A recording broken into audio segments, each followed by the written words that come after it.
Hey, Star Wars fans, welcome back to Rule the Galaxy.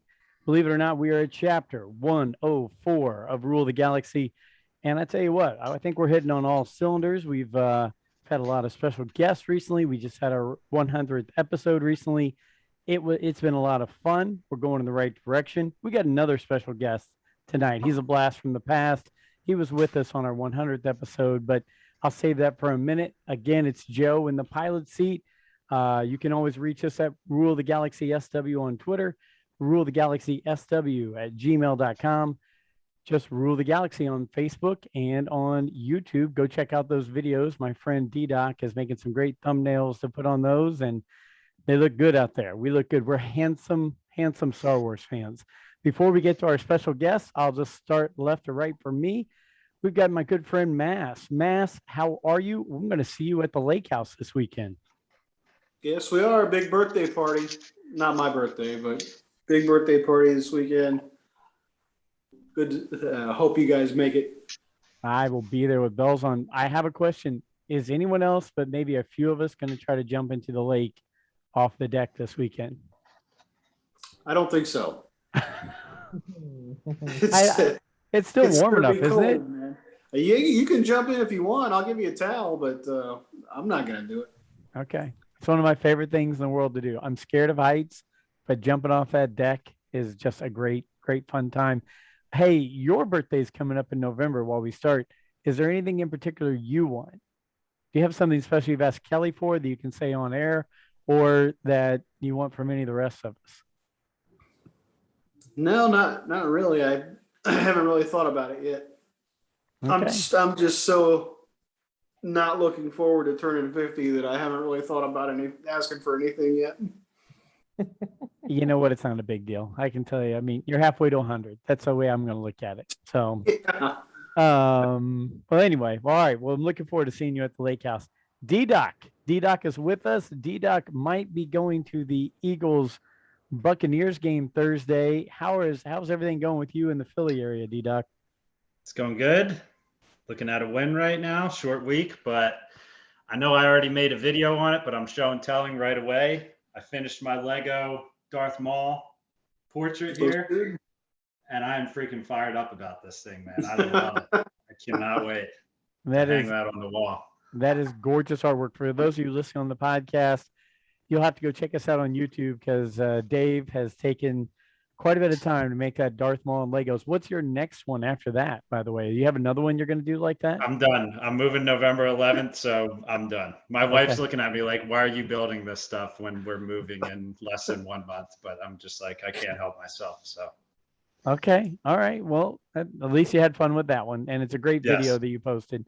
Hey, our special guest tonight is, gosh, he's one of my favorite guys. And why wouldn't he be? He's got my name. He's me, but looks better, all that kind of stuff. And he's me, and he's a little bit funnier. So Joey Mulinaro, my number one son. How are you, buddy? Welcome to the show.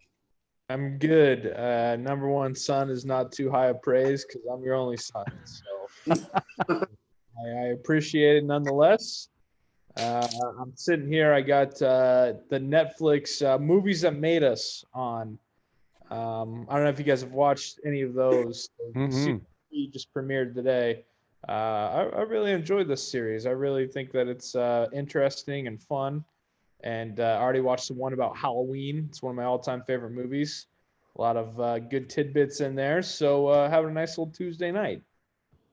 Jamie Lee Curtis has been making money off of that movie. I mean, she's got a new one coming out this year for Halloween.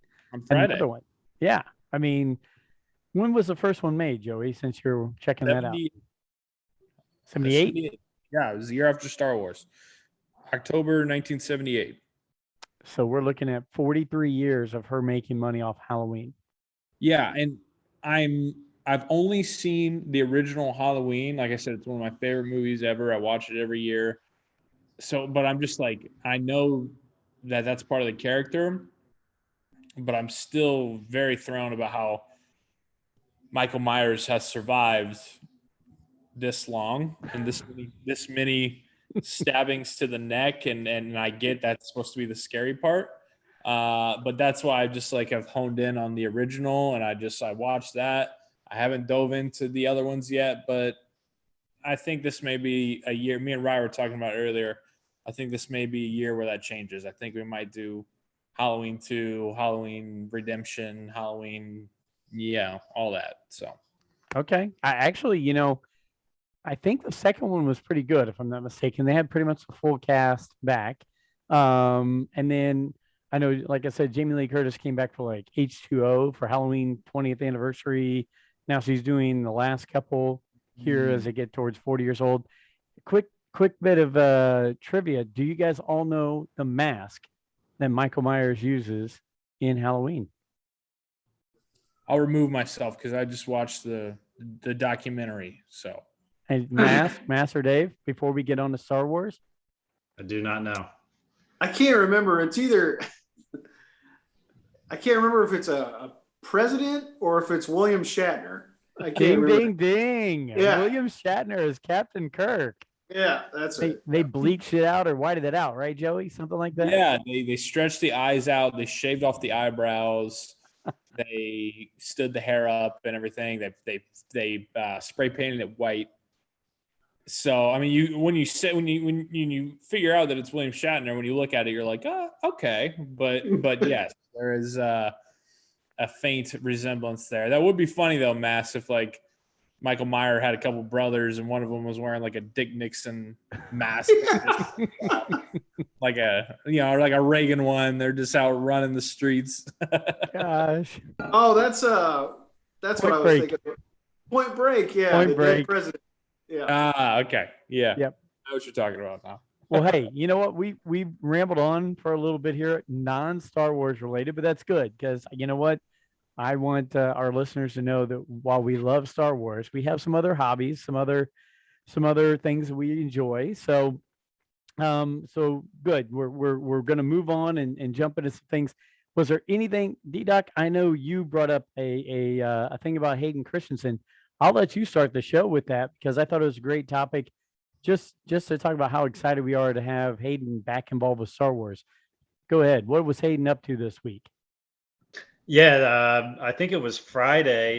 He was at the Empire State Building, and I was like, what the hell is going on here? He's posted a video on top, and he's just like, wish the Empire State Building a happy birthday or something. And then I realized, oh, crap, he's going to be at Comic-Con this weekend in New York. And then I just started going on Twitter and hitting latest and just looking up Hayden Christensen once every so often over the weekend. And I was just seeing all these people taking pictures with him, and I just think he looks so happy to be there. Like, he looks excited to be a part of Star Wars again. I think the fans are so excited for him, and I think he can feel that. So, I mean, to me, it feels like the opening ceremonies of like, get ready, guys. Hayden's back. Ewan McGregor's back. Get ready, basically. I agree with you. I was looking. Now, I did hate that they still had the glass partition between him and the people taking pictures with him. I mean, yeah. I'm sure everybody there's been vaccinated, all that kind of stuff. I'm sure they're watching who's carrying what disease around with them. But let him give those people a hug. I mean, come on, they're paying good money. Let him give them 5. Let him shake their hands. But you're right, the smile on his face was great. I think people were posting when he was on the Empire State Building that now he had the higher ground, obviously. But you're exactly right. And I'm calling my shot right now. We talk about in our fantasy football league with Mass. I'm calling my shot right now. Mass was never overly infatuated with the prequels. This Kenobi series with Hayden and Ewan McGregor is going to be one of Mass's favorite Disney Plus Star Wars shows right here. I'm calling it. I think it's going to happen. He's going to be telling us, damn, you guys are right. This is awesome that they're together. So, Master Joey, did you guys see any of this stuff on Hayden and all this stuff with New York Comic Con and him being in New York City? Master, I want to hear your rebuttal to Pop's prediction there. Oh, it's just a hot take. But we'll see how it goes. It does look like it's going to be pretty good. I think it will be pretty good. You'll probably be right. I probably will like it better than the prequels. There are things in the prequels that I like a lot.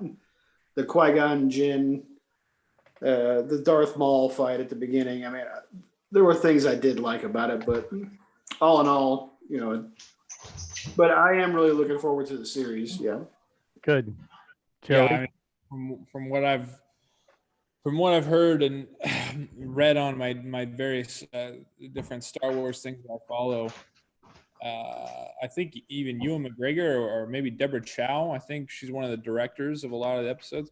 They talk a lot about how on the set there's just this kind of like freedom and this kind of like easygoingness to it, and I feel like that's a good thing. I feel like when you have something that's as big and as important to so many people, and so many people are looking forward to this series, but then Star Wars as a whole, and you have actors and people who have been in it, people who are new to it, but they're all coming together and they have this kind of freeing, creative atmosphere on the set. I feel like that can only, yield to good things.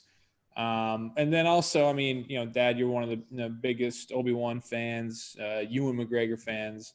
But I just, not only with Hayden, which I'm very excited for him because I feel like, he went through his little, bad rap, not bad rap, but, people were giving him a hard time about his acting and his role as Anakin Skywalker, but now we're coming full circle and people are excited again. But then, to think about Ewan McGregor just being back as Obi-Wan Kenobi, to me, it don't really get, that's all you have to say. So the Hayden Christensen is just an icing on the cake, but everything else is being made up from Ewan McGregor being back as Obi-Wan Kenobi. So, which I think, go ahead.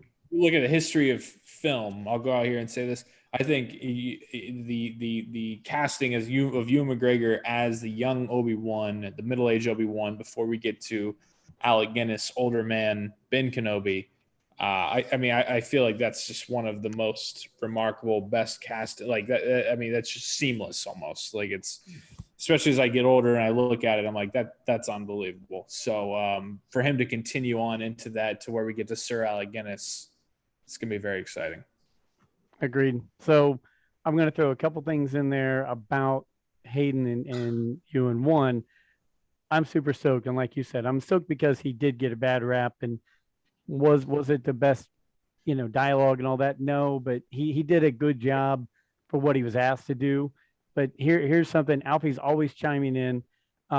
It was one of the actors on the set of the Obi-Wan show. It said, so then I talked to Deborah Chow, and we had a great conversation. The character sounded awesome. I was so excited to be this character. We hadn't seen this exact thing in Star Wars yet. It's a new version of Star Wars character. And then we're there, and there's a weird moment where I'm on the set with Ewan, and they yell action, and he started talking to me, and I was like, "Oh, I'm talking to Obi-Wan Kenobi right now. This is not Ewan McGregor anymore. It's Obi-Wan Kenobi. It's effing Obi-Wan Kenobi. I cannot believe this." That's the actor whose quote was in the recent little thing, and Alfie just wanted to throw it my way. And I mean, think about it. He actually transforms from Ewan into that role, and we know him as Ewan McGregor, but when he hits that and it's hello there, it's boom. And then also, Mass, before you hop in, if you haven't seen one, Hayden Christensen, you want some redemption movies, Little Italy with Emma Roberts, very cute, very fun little rom-com. So put that on your mark, Little Italy. And then two, Mass, I thought you'd like this one. It's called Outcast. It's with Nicolas Cage, and he was in the it was like some European knights were going to the Far East back in, hundreds of years ago. But it's called Outcast, and it's Hayden Christensen and Nicolas Cage. Mass, I thought of this movie when I saw it, thought of you. So one you might want to check out. But go ahead. You were going to say something on Hayden. I didn't really like him when I saw the prequels as Anakin, but I've always felt bad for him because he was a really young actor and trying to act like I took some acting classes, and it's hard anyway. But when you have no background around you and there's nothing there to like work with but a blue screen and the person that you're with, it had to be incredibly hard for him. And it was one of his first gigs, I believe. And I've always thought that wasn't the real that wasn't his best because of his surroundings, not because it's like the Colts and their coach. The Colts are a lot better than their coaches, but so yeah. Yeah. So No, I agree.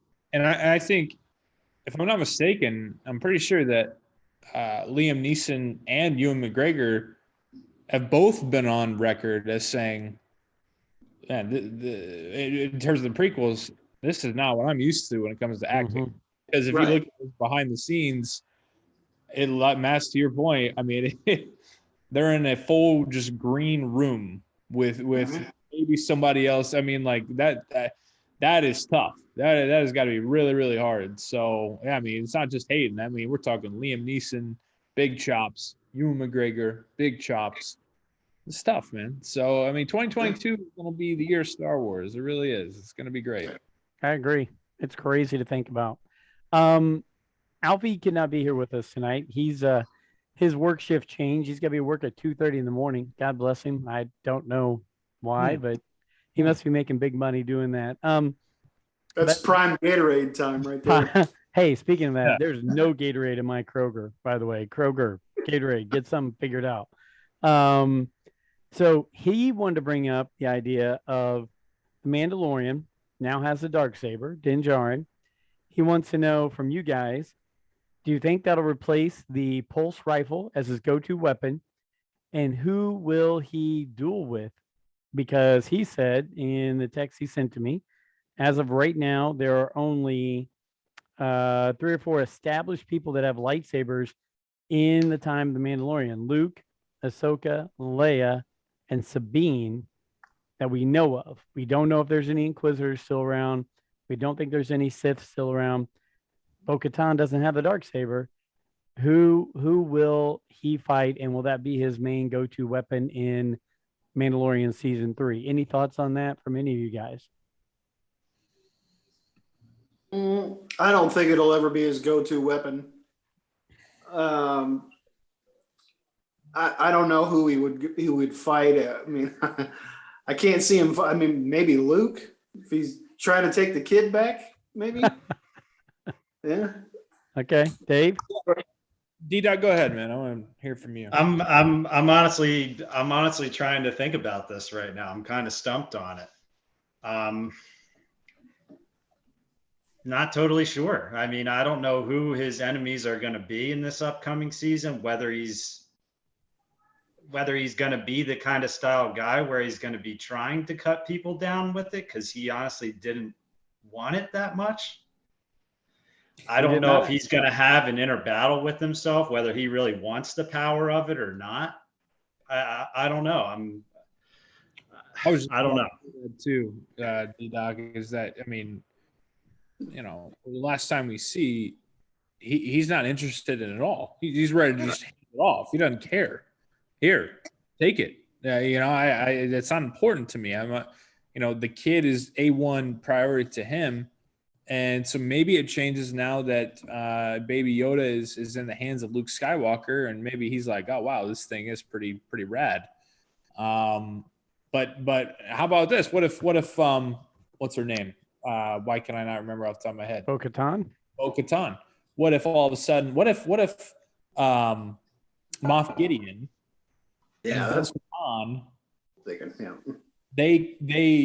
Moff Gideon uses his villainous ways to get in Bo-Katan's ear, and they kind of team up, and then they go after Mando because Mando has it, and Bo-Katan is aiming for it, and all the while Moff Gideon has this plan of getting back at Mando. I don't know. I'm just spitballing here, but I'm like, what if they pin them against each other, and Bo-Katan and him were working together, and now Bo-Katan wants the Darksaber, obviously. And so she's going after him, back on Mandalore, for example. And we got a duel between them. I don't know. We could possibly witness some Beskar swords too, maybe to fight against it. Because the staffs. Yeah, because maybe like maybe we see a return of the armor. I mean, I don't know. there are so many ways this third season of Mando can go. And we know that it's happening because we saw Apollo Creed posted that they're filming. He's filming tomorrow. So, I mean, we know it's rolling. So I feel like there's so many possibilities with it, and just thinking of who would have a lightsaber that he's going to battle. I was thinking about how cool a live action Savage would freaking be in Star Wars. Like, how cool would that be? I know he's gone, but like to see him and Maul together in real life will be so cool. So you bring up a good point. And is the old statement, the enemy of my enemy is my friend, or my friend of my enemy is my enemy, something like that. Yeah. So I mean, I think Gideon's going to do. He's going to play those.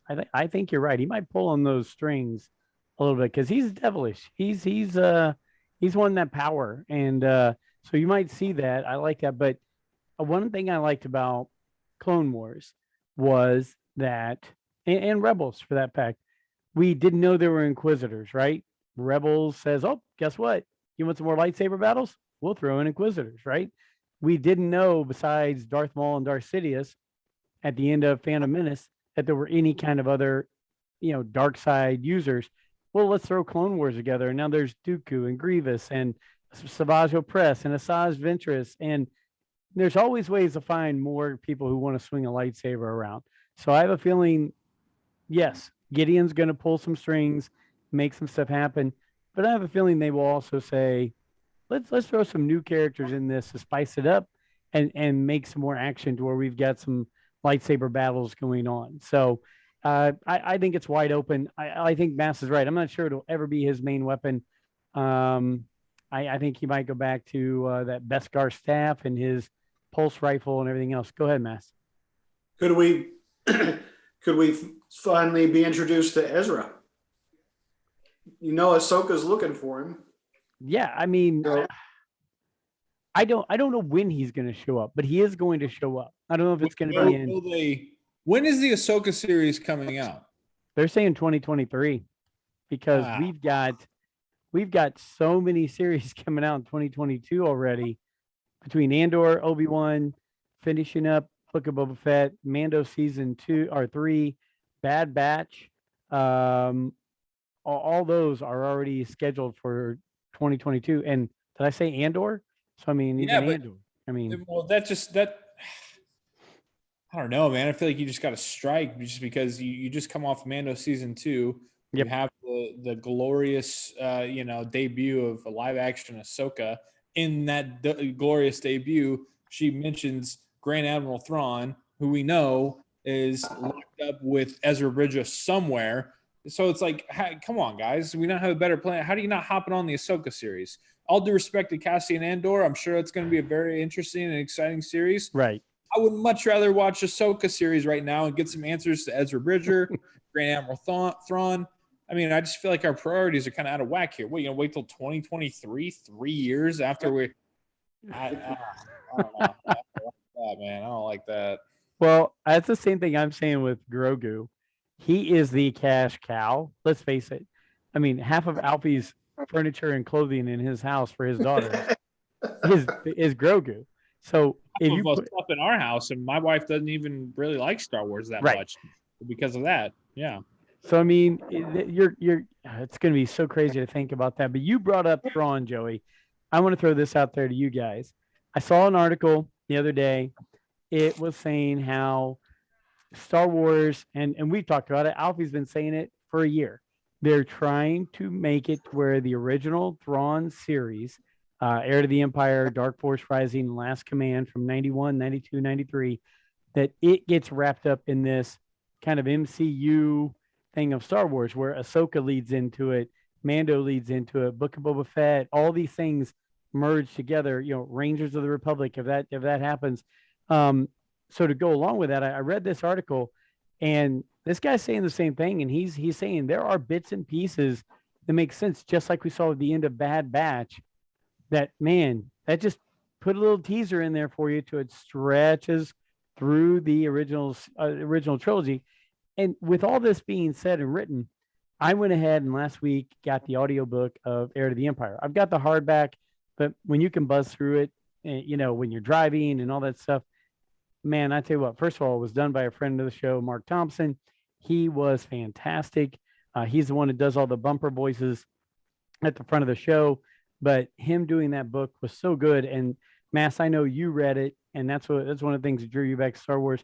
Guys, I can tell you right now, there's not many other books Star Wars related that are as good as those three and that trilogy right there. And listening to it the first time on audiobook this last week, man, it just got the juices flowing and thinking, man, they could fit that in. They can move this and they can fit that in. It's so cool to think about. So anyways, on my soapbox there. If there's ever a Luke series, that could fit right in there with the Thrawn introduced by Ahsoka, carry on through, Luke. That it would totally work out. I agree. Joey and Dave, you've neither one read the Heir to the Empire books, right? Or the Thrawn trilogy. Yes, they're not canon anymore, but man, so many things they've already started plucking out of them. What's that? I think you might have inspired me to go to Shadows of the Empire, though, just because I love the N64 game. So I think I'm going to go there. Same. That's my next audiobook. I mean, I don't really care if it's canon or not anymore. They seem just like really, really cool stories, and something that Star Wars fan trying to get your fix in. Absolutely. Can I haven't talked to you guys about. I can't get over how. So you have Luke Skywalker, but then the grand plan of his evil twin is just Luke Skywalker with 2 U's. we can't go Duke Skywalker. Oh gosh, what's the deal with that, man? Bruce Skywalker. Content meeting on that one, like what if we just add an extra U? Now we're talking. What can somebody explain this to me? Who's been in that universe and read these books? I mean, what's going on with that? I think for the reader, because at the time we weren't doing audiobooks or anything like that, but I think for the reader, it was more of a thing to know the difference of which Luke was, because both Lukes were involved in the story, and Joris Sabayoth, the Jedi Knight, he was a clone of the original one. So in his name, it was Joruus instead of Jorus. So it was just so you'd know the difference. But yes, now that has come around and been quite funny because, I mean, Joey, we could just put a U in the middle of your name and just Joe and then Joue. Put our O in there. Yeah, Joey. Lucasfilm is worth what? $5 billion? We can't come up with something better than an extra U. I mean, what? And what drives me even more nuts is when I see different blogs and articles speculating that maybe at the end of Mando season 2 it wasn't Luke Skywalker, it was Luke Skywalker. Oh yeah. I'm like, oh, God, here we go, man. What if that happens? You're gonna have a hard time keeping me around. Well, you say that, but we got the clone of the Emperor who we hadn't heard of or from in 35, 40 years. Showing up in The Rise of Skywalker. I mean, come on. I mean, all covered up in 2 lines. Yeah. Dark hopefully the last Jedi guy was Luke Skywalker.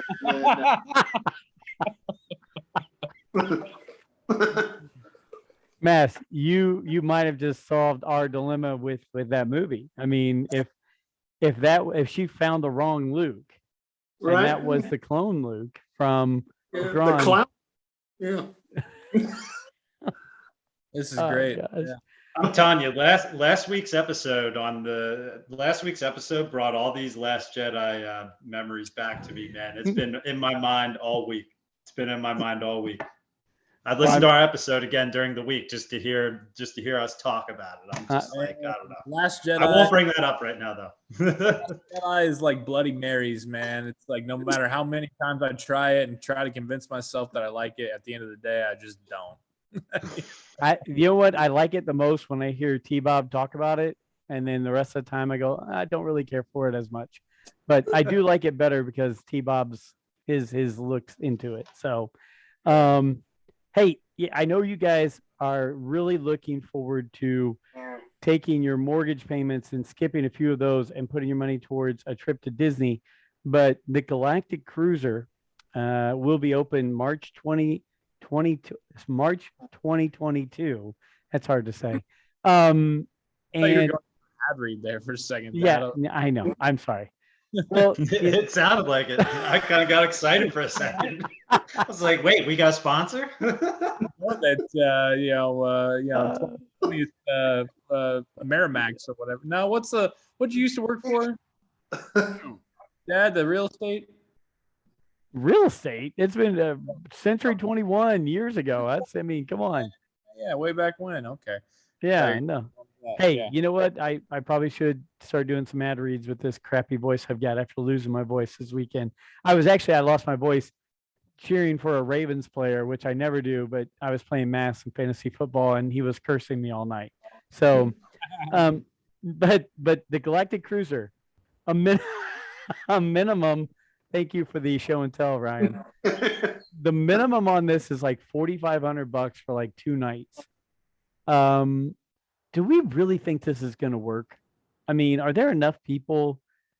I mean, are these all going to be like sheiks coming over from the Middle East with their oil money going to this? Or is the Gates family going to just rent it out? I mean, I can't, $4,500 for a weekend?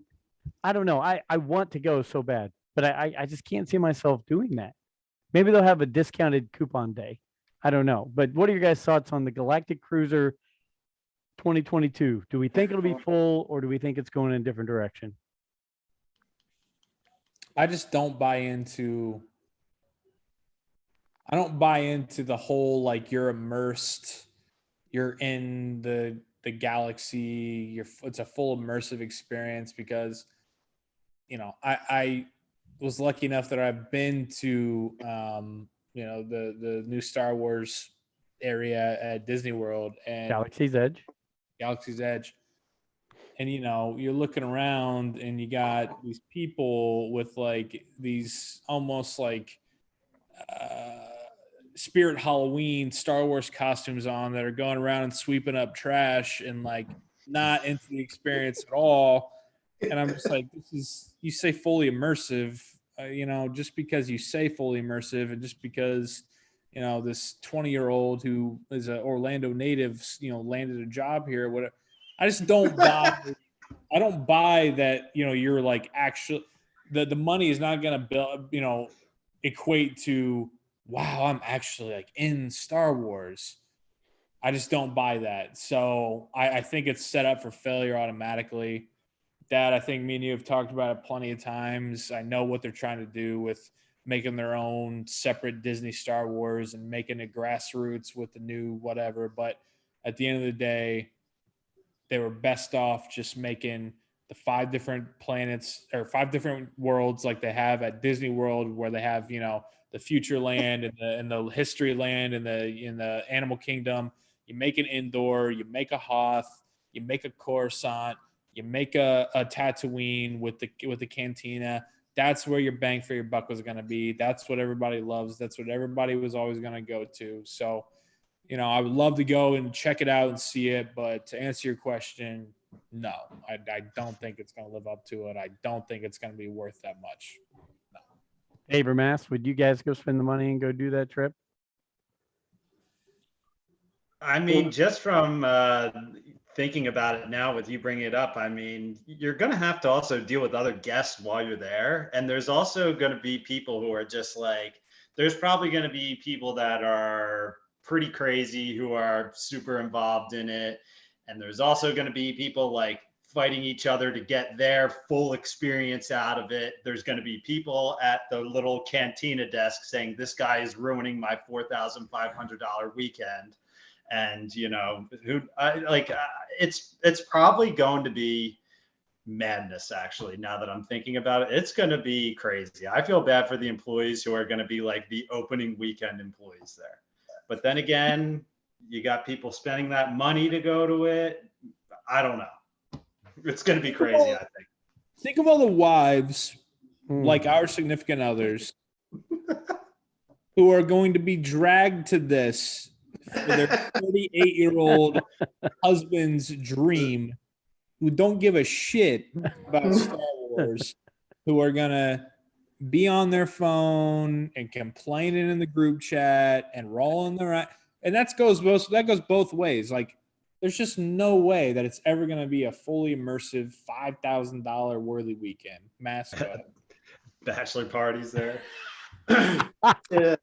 Yeah. Would I go? No, because I don't like people. But do I think it's going to be full? Yes. I think it's going to be packed.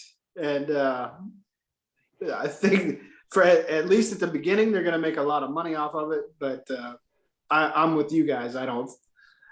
It just, like, if you could get a bunch of actors and you could go in like a family where it was an actual experience, that would be wonderful.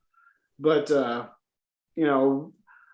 look to the side and there's a little kid picking his nose and wiping it on his shirt, and then I'm just not interested. Now, Joey and I have both been to Galaxy's Edge, like you mentioned, and I enjoyed Galaxy's Edge, but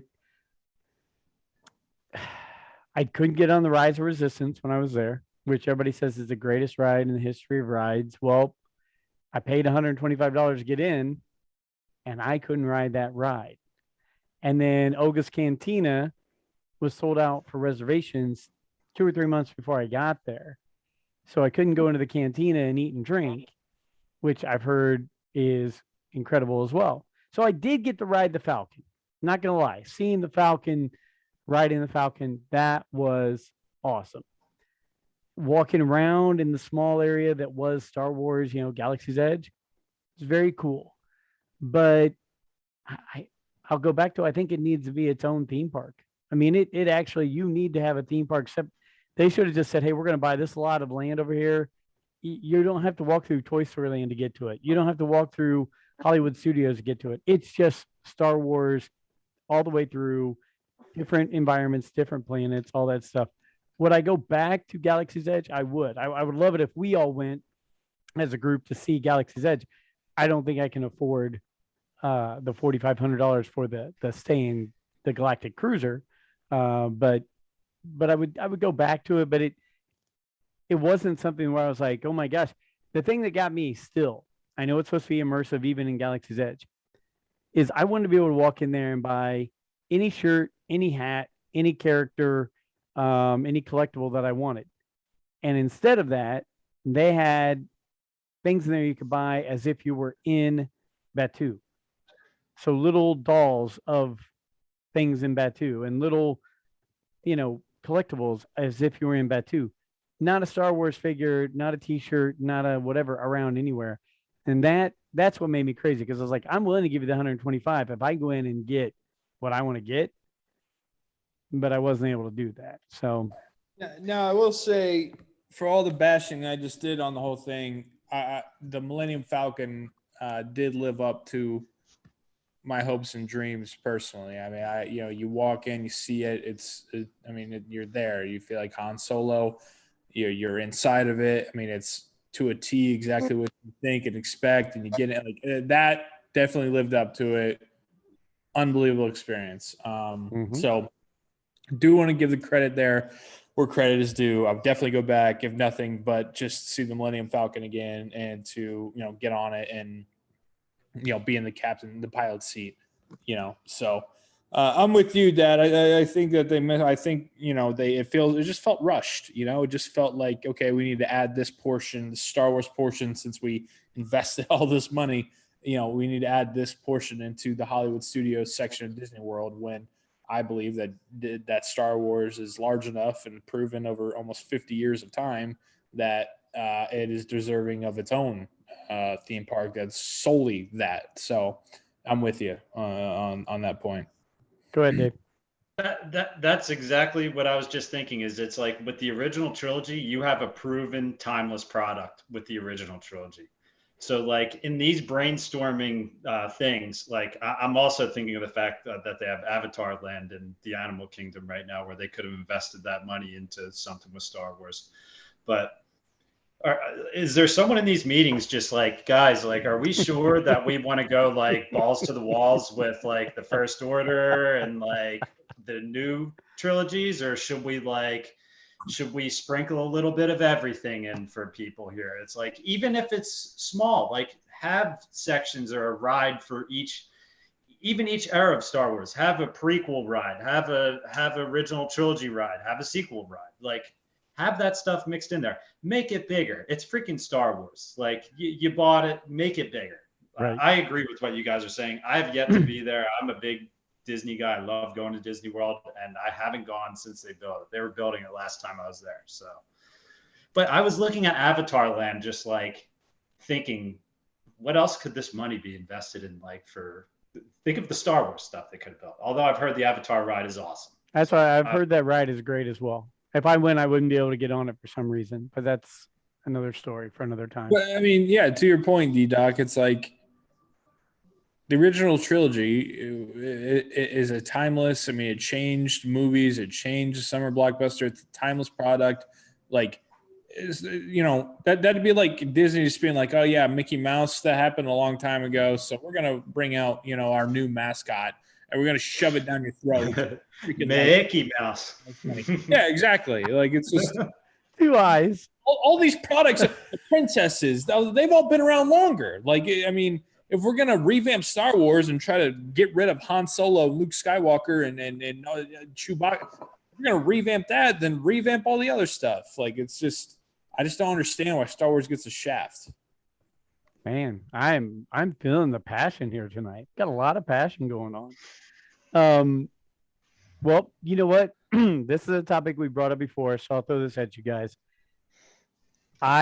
We asked a long time ago, do we think we'll ever remake the original trilogy? And we've had different thoughts from the crew and the co-hosts. And there's a little news tidbit out there right now, and I've heard other podcasters talk about it in the last few days. They are considering and looking at redoing the original trilogy in an animated style and taking it off of the Ralph McQuarrie concept art that he made for all the movies and making that into animated original trilogy. Would you guys be interested? Would you check that out? Would you think it's something that we even need? I mean, all the stuff we're talking about, all the stuff on Disney Plus, like honestly, I'm behind on my Star Wars viewing. So once we're done here, I'm going to go snuggle up with my wife and my dog. I'm probably going to put on the terrifying Lego Tales of Star Wars or whatever. Like, if it's in it, I'll watch it. You know what I mean? I guess that'd be cool because it'd be like different but the same, and because everybody would freak out about recasting these characters, which that doesn't bother me as much. I feel like it might bother Dad and Mass, your guys' generation and older, a little bit more, just because you guys saw it actually happen, But I mean, at the end of the day, if they did that, yeah, I mean, I think there's so much homage that's paid to Ralph McQuarrie, especially in the sequels, that I've become familiar enough where I'm like, yeah, this would be cool to see kind of his vision come to light in a different way that's still the beloved Star Wars that I grew up on. So I would. Okay. Mass or D-Doc? You go ahead, Mass. Well, I'd watch it. Yeah. Do I think it's necessary? No. I mean, there's so many places to go now, so many directions you can go, so many unexplored things in Star Wars that I'd really rather see something new than a remake, a classic. It's like, when they redid. Oh boy, Aladdin or no.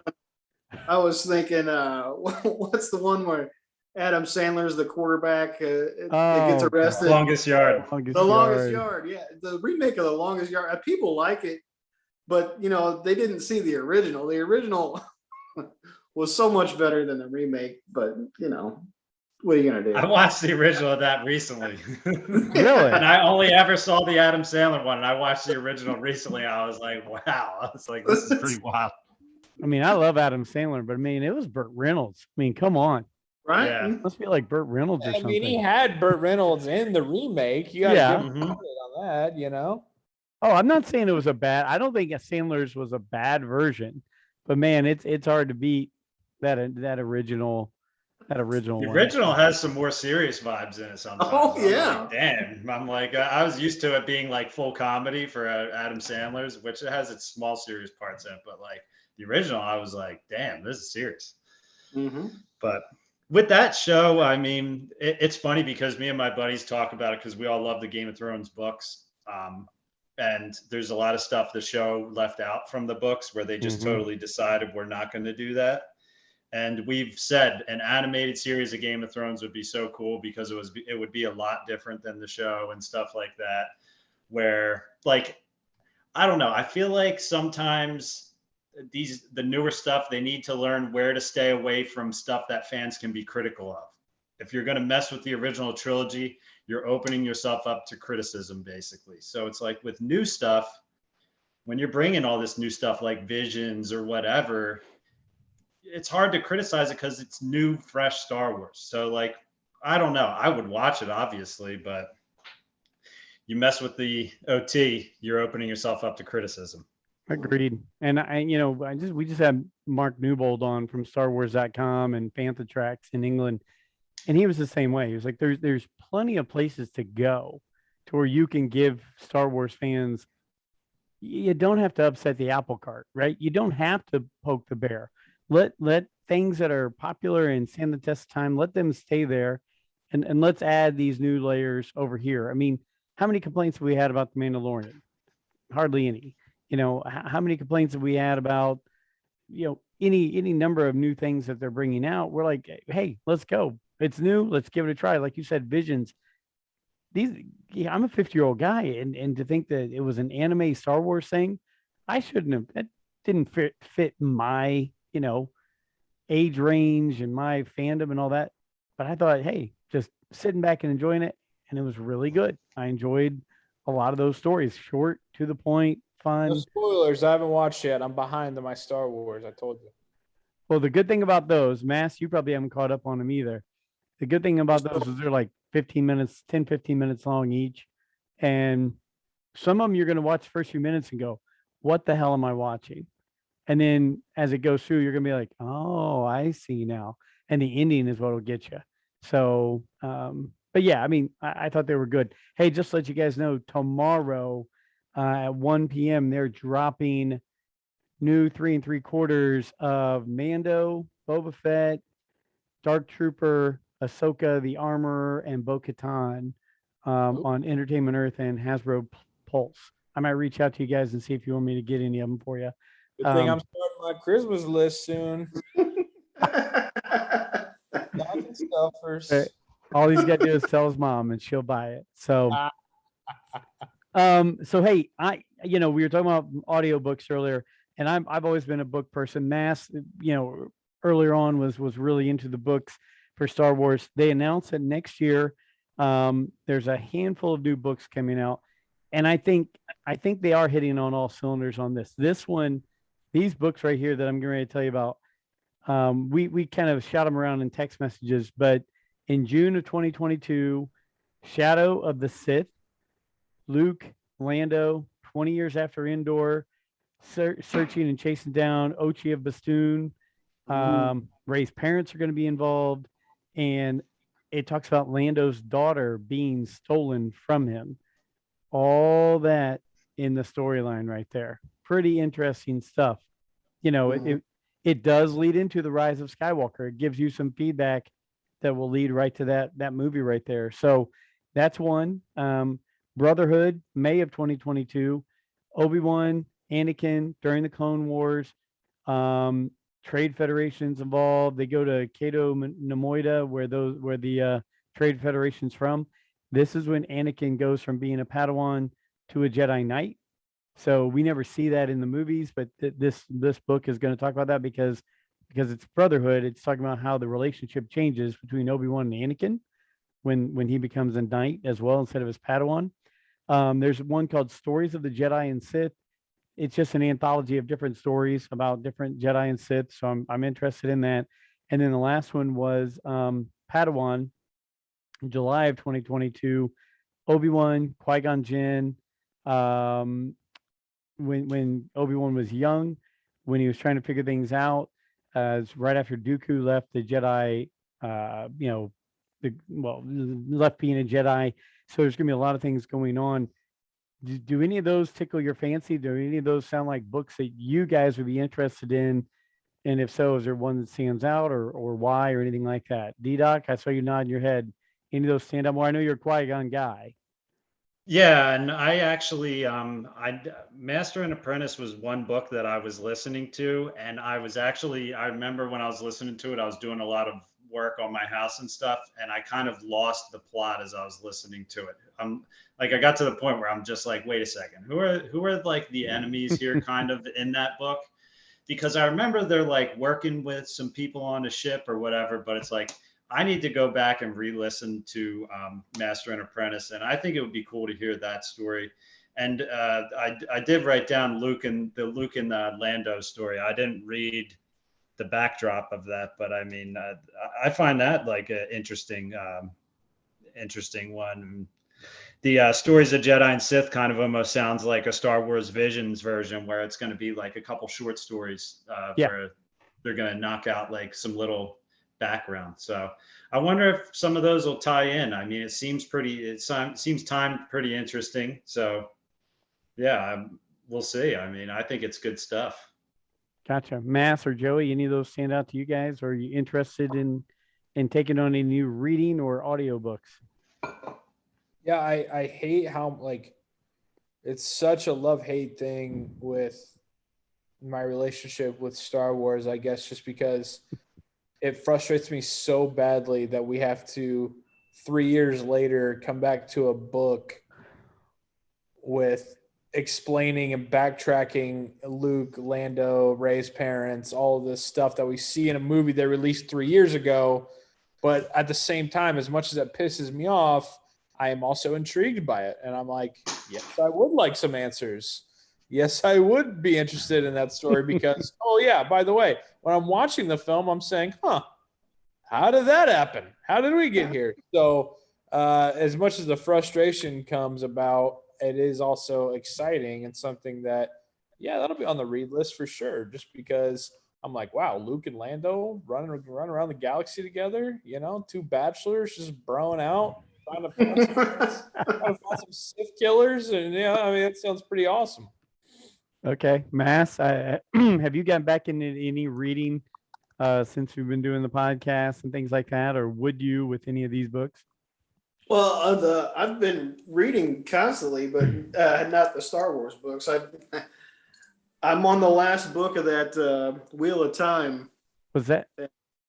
That's not the book you bought the figure for the Ohio Toy Show, was it? No, that was a different one. That was Forgotten Realms. Okay. But D-Doc, the Master and Apprentice is one of my favorite books. I mean, and the reason you don't know exactly what's going on is because there's like layer upon layer upon layer, and if you weren't really paying attention, you're going to get confused. Mm-hmm. But there's so much stuff that all ties together. It's a really good book. I'd listen to all of those books. I'm a big Luke guy, so the Luke and Lando one sticks out to me. But the other one, the first two, the other one sounded really interesting too. The other one was Obi-Wan and Anakin when Anakin becomes a knight during the Clone Wars, and then Obi-Wan when he was young and was early apprentice with Qui-Gon Jinn after Dooku left the Order. So yeah, because I actually, because of Master and Apprentice, Dooku is a really interesting character to me now. Just how that all went about, why he left. I'm very interested in that. You haven't done the audiobook of Dooku Jedi Lost, have you? No. So once you've done Master and Apprentice, you need to go check out Dooku Jedi Lost, because it goes deeper into the story of why he leaves. And we joked with Tony and with Brent when we first started this podcast that Dooku, I was like, I don't get the guy. I don't understand what's the deal. And I've taken in both those books in the time frame of having the podcast. And now I'm like, I get it. There was a lot of stuff, but it goes back to Joey's comment of, that'd have been nice in Attack of the Clones to know some of this, right?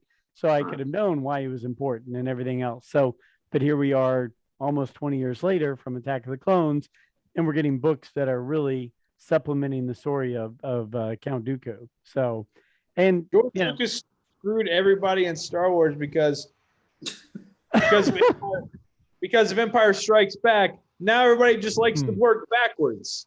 You know, the Empire Strikes Back, your father. Well, how the hell did we get here? That's awesome. Now we got to go all the way back around to create that. It's like, guys, let's walk one foot in front of the other and lay it out for. I don't know. that's okay. I was thinking with this book list, it's like, why not just make a Kylo Ren book? Just call it Kylo Ren and just give me a big background story on his childhood, him living with Han and Leia, maybe what happened with them that tore them apart. Give that to us now, so maybe we can add on to the sequel trilogy. Because, like, Kylo Ren, I think he's freaking awesome, but I feel like there's not as much background into him as I would like. And I feel like a book would just be perfect for that, where you could nail out so many small details of that stuff. Go ahead, Matt. I would love to see some of that in it. If there's a Luke Skywalker live action series, some of the, what happened between Kylo and him in the training, I would love to see that. Yeah, same. And the more Kylo Ren and Ben Solo, the better for me. I mean, that's maybe they're just holding off on that. Maybe they have a future plan where they're going to do that. Yeah, I don't know, because Alfie brings it up all the time. If you look at what toys they bring out a original trilogy and prequel trilogy era toys, right? Like the big release is Mandalorian, original trilogy, prequel trilogy, Rebels, Clone Wars. We're not seeing huge releases of action figures of the sequel trilogy, right? I mean, it's kind of weird. They're not. If Disney wanted to go this direction, to go back down this rabbit hole of making Batuu based off of that time frame, sell the hell out of it, push it, jam it down our throats, and everybody's asking for a Ben Solo action figure or Ben Solo collectibles. Please. Before and after he was Kylo Ren, and nothing, right? And so you guys are right. Now, I did read the Rise of Kylo Ren comic series. I think I gave it to you, Joe, or we bought it and shared it, or something like that. Got them too. Yep. Yeah, I mean, they were very entertaining, good stories in a comic book. It was like a 4 or 5 part series, but I mean, it was 4 or 5 parts. It wasn't a novel. It wasn't an animated series. It wasn't a live action. So you can't really fit too much in there. So you're right. I think that would make a great novel or a great animated series or a great live action series. You know what? You want to go take what's his name? Who everybody liked, who played the Winter Soldier. You want to go take him, make him Luke, and you want to go take Finn Wolfhard from Stranger Things and make him a 11-year-old, Ben Solo. Go do it. Make it. People will watch it. They'll eat it up. That's my problem with it. Again, I'm like on a fine line, because I want the more Ben Solo, the more Kylo Ren stories and content that I can get. But I just know that the reason that I want that is because of my affection for Adam Driver. And I know that Adam Driver is not going to come back and be a part of that. So, it would be a very odd thing to see somebody else, playing that role, because so much of the reason that I care about it is because of my fandom for Adam Driver. So it's a fine line. Still would watch it. That last Duel movie looks awesome. I'm seeing that. Me too. Yeah, dude. Friday night plans. Yes. I can tell you the next movie that Mass and I have already planned out with our great follower and listener Tom Line. We're gonna go check out Dune. I've been wanting to see that, sci-fi related. That planet looked like Tatooine. Yeah. Have you seen the previews? Yeah. There's a lot of people who will say between Foundation and Dune that George Lucas said, let's put Flash Gordon in Dune, basically, with Luke Skywalker. I mean, so yeah, there is that talk, but I mean, yeah, I looked, I was like, I kind of want to see it. I mean, it looks like you're on Jakku or Tatooine, and there you go. So, but I hear you have to see it on the big screen. I mean, come on, if they're going to put that much effort into it and make it that way, it's got to. And I'm hearing, Mass, I was reading about it today. This first movie is just part one. They're going to have a second part of it to finish the story. So there's like 10 books to the series. There might be more than that. Because I have Dune, and it starts out and he's like 14 years old, and it lasts like the series lasts his lifetime. So I like the old Dune, but this one looks a whole lot better than the old one. Good. I'm looking forward to it. I don't really have a ton of other stuff to cover. Is there any Star Wars topic or anything you want to hit on that's on any of your guys' mind besides Dave's great artwork or him making a podium for Joey and sending it to him so he can put his own signs in front of it no matter what he's doing? So I did have a brush with Star Wars over the weekend, a very faint brush. I was at the Charlotte Motor Speedway, was attending the Roval 400, and who else was waving the green flag other than Daniel Craig, James Bond? If you remember, I'm sure you guys, I know you guys do, Daniel Craig had a cameo in Force Awakens as a stormtrooper who comes in and releases Rey when she has him under, force control, which she doesn't realize at the time, but, and you'll drop your weapon, and I'll drop my weapon. That's Daniel Craig, stormtrooper, the guy under there. So did have a brief brush. I thought I was going to get a selfie with him. I kind of did, but I didn't ask him for it. But I was right there by him. And so I got to see Daniel Craig, Star Wars cameo, James Bond in the flesh. And so that was very cool. Just a whole different level of fame than I've ever been around. I mean, the guy had just a whole team of handlers and security, and everybody there said he was a very sweet guy, very nice guy, and I'm sure he was. He looked like it, but when you're one of 6 people to ever play James Bond, or 7 or whatever, that's a whole different level of fame. I mean, it was crazy. So yeah, that was my brush with Star Wars over the weekend. Very cool. Very cool. The dude was wearing a brown suit with brown shoes, it's probably 85 degrees in Charlotte on a October early fall day. The dude was in a full brown, damn near a tuxedo. I was like, only James Bond to a NASCAR race, nonetheless. And he didn't have a drop of sweat on him. It was unbelievable. I'm sweating just thinking about it. What's that, Mass? I said famous people don't sweat. It's unreal. But it wasn't Hemsworth that you met or didn't meet, but you were within a few feet. That's what I was about to say. Hemsworth is he was waving the green flag at the Indy 500 3 years ago, and it was maybe the hottest Indy 500 ever. I think it was 96 degrees, literally, on this day. He shows up in black jeans and a white button-down long-sleeve shirt with his sleeves just a quarter of the way rolled up. I'm like, you're a crazy person. You know what? He looked better than every other MF there. So you're right, Mass. That is a full-blown theory. They don't sweat. They're not human. Right. Mass, if I was that famous, I would just have to have one of the bodyguards just spray me with sunscreen every 15 minutes with my gingerness. So I think it's all the Botox or something. They get it to where their sweat glands just don't even exist anymore. They're just a non-factor. You know what? Thinking about it, we might be the palest podcast in the country right now, looking at this screen right here. So I'd put money on that. Well, I don't think any of us do really well with the sun. So, no. Mass, it's bad when I'm the tannest person on the screen. No offense to you guys. But... You know what, Joey? You know what you do need to do? I just thought about it. You need to do your Adam Driver impression to do a bumper for us coming in or out of Rule the Galaxy, and because I really like it. Sounds good.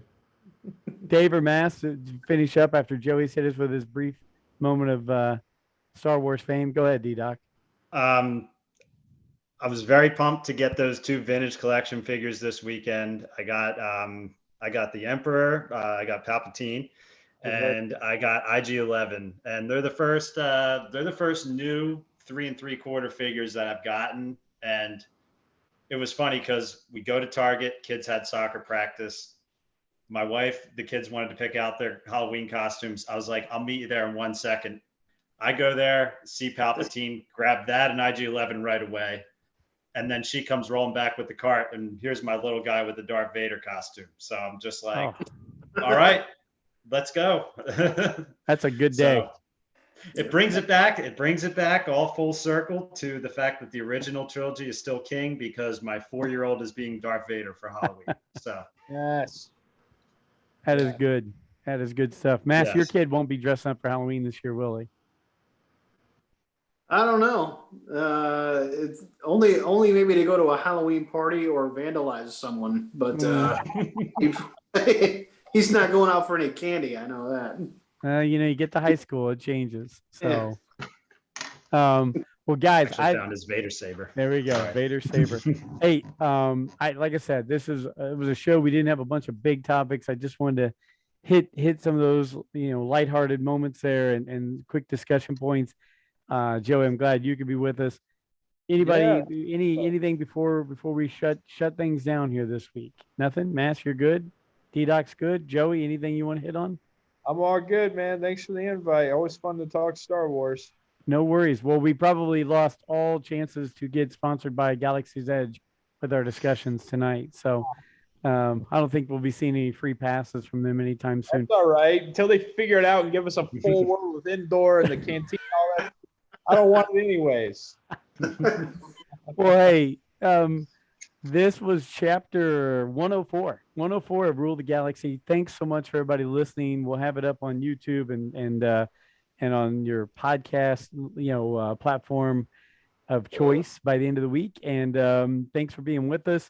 Always follow us at Rule the Galaxy SW on Twitter, rulethegalaxysw@gmail.com, and just Rule the Galaxy on Facebook and YouTube. Go check those out to see these pale gentlemen talk about Star Wars. And until next week, real quick, shout out for next week. Next week, Steve Glosson of Geek Out Loud and Lucas Butler, or also known as Lethargic Chewy, who runs Chewy's Cantina on Facebook. So if you need to buy Star Wars toys, go check out Chewy's Cantina on Facebook. Those two will be guests on the show. They're a lot of fun, and they'll tell everybody how to go spend more money with them and buy more Star Wars content on their Facebook page. But that'll be next week. So until then, thanks everybody for being here. Thanks for Joey for being our special guest. And may the Force be with you.